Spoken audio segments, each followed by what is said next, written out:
Salam saudara yang dikasihi Tuhan. Pada hari ini saya mau mengajak saudara belajar sesuatu yang penting sekali. Saya memulainya dengan membaca Mazmur 20 ayat 8 dan 9. Orang ini memegahkan kereta dan orang itu memegahkan kuda. Tapi kita bermegah dalam nama Tuhan Allah kita. Mereka rebah dan jatuh, tapi kita bangun berdiri dan tetap tegak. Hari ini saya ingin mau memberikan sebuah peringatan kepada kita. Jangan mentang-mentang. Ya, penting sekali kita memahami firman Tuhan ini. Jangan mentang-mentang. Raja Nebukadnezar pernah mentang-mentang. Ditulis di dalam kitab Daniel pasal yang keempat, ayat yang ke-30, dia berkata begini, bukankah itu Babel yang besar itu, yang dengan kekuatan kuasaku dan untuk kemuliaan kebesaranku telah kubangun menjadi kota kerajaan?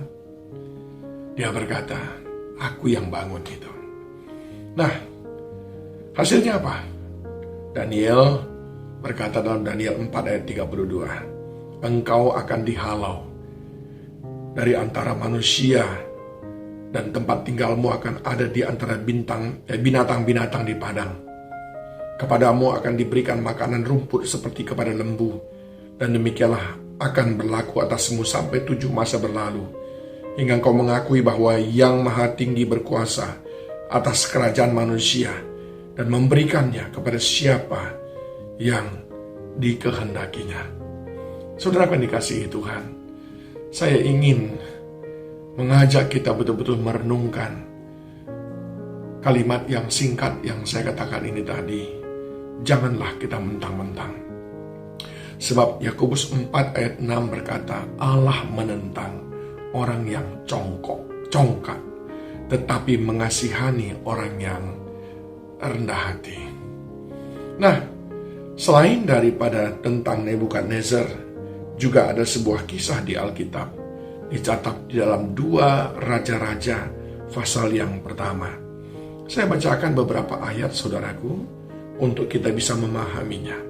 Ayat yang kedua, pada suatu hari jatuhlah Ahazia dari kisi-kisi kamarnya. Lalu dia sakit saudaraku. Lalu dia berdoa kepada Baal Zebub, Allah di Ekron. Itu dicatat di dalam ayat yang ketiga. Karena dia berdoa kepada Zebub, Baal Zebub di Ekron, ayat keempat berkata, sebab itu beginilah firman Tuhan, engkau tidak akan bangun lagi dari tempat tidur di mana engkau berbaring, sebab engkau pasti akan mati. Lalu pergilah Elia yang menyampaikan firman Tuhan itu. Perkataan itu sudah demikian keras, karena engkau pergi ke Baal Zebub, engkau akan mati. Raja Ahazia merasa, ya, ada yang salah yang sudah kami lakukan.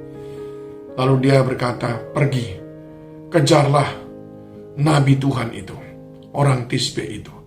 Maka dikirimnya seorang perwira, dan 50 anggota pasukan dibawa oleh perwira itu kepadanya. Lalu perwira itu datang dan berkata kepada Elia, hai abdi Allah, raja bertitah, turunlah. Elia berkata,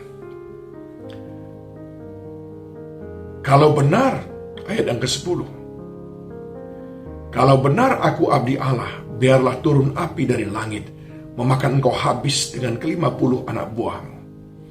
Maka mereka semuanya habis dimakan api itu. Kejadian itu berlaku untuk yang kedua kalinya. Sekali lagi, seorang perwira dengan 50 orang menyertainya kembali habis terbakar. Namun raja kembali mengirimkan satu orang perwira dengan 50 pasukannya. Ayat yang ke-13 dikatakan begini, kemudian raja menyuruh pula seorang perwira yang ketiga dengan ke-50 anak buahnya. Lalu naiklah perwira yang ketiga itu, dan sesudah sampai berlututlah ia di depan Elia, serta memohon belas kasihnya kepadanya. Katanya, ya abdi Allah, biarkanlah kiranya nyawaku dan nyawa ke-50 orang hamba-hambamu ini berharga di matamu. Bukankah api sudah turun dari langit memakan habis kedua perwira yang dahulu dengan ke-50 anak buah mereka? Tapi sekarang biarlah nyawaku berharga di matamu. Maka berfirmanlah malaikat Tuhan kepada Elia, turunlah bersama-sama dengan dia, jangan takut kepadanya. Lalu terbangunlah Elia dan turun bersama-sama dia menghadap raja.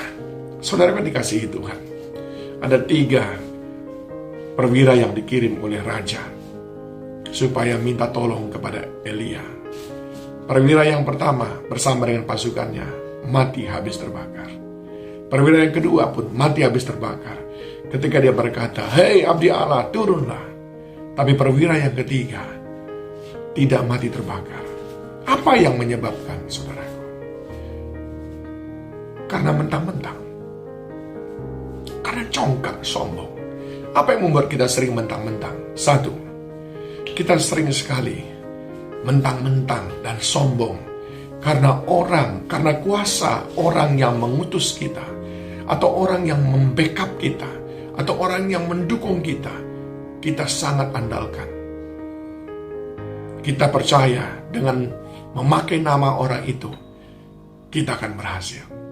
Yang kedua, kita sering sekali mentang-mentang karena kita punya pangkat, karena kita punya kuasa, kita punya kekayaan, kita punya jabatan. Lalu kita berpikir dengan itu semua orang bisa kita atur seenaknya. Tetapi apa yang terjadi ketika kita sekalipun punya pangkat sebagai perwira, namun tetap rendah hati? Di sana kebaikan Tuhan sungguh nyata dalam kehidupan kita. Saudaraku yang dikasihi Tuhan, mari hindari sikap yang mentang-mentang. Jangan mentang-mentang saudara punya uang, lalu saudara menganggap semua orang bisa saudara atur. Bahkan pendeta pun saudara bisa atur. Tidak, saudaraku. Jangan karena kita punya jabatan, lalu semua orang kita anggap lebih rendah daripada kita. Tidak, saudaraku. Semua itu Tuhan yang atur. Kita ini, kata Yesaya 2 ayat 22, tidak lebih daripada hembusan nafas. Kita bukan siapa-siapa. Saya ingin menutup dengan berkata dalam Yesaya 2 ayat 11. Manusia yang sombong, yang mentang-mentang, akan direndahkan, dan orang yang angkuh akan ditundukkan. Tapi biarlah, seperti kata pemazmur tadi, orang ini memegahkan kereta dan orang itu memegahkan kuda, tapi biarlah kami bermegah hanya dalam nama Tuhan, Allah kita. Jangan mentang-mentang, jangan sombong, tetap rendah hati. Tuhan Yesus memberkati.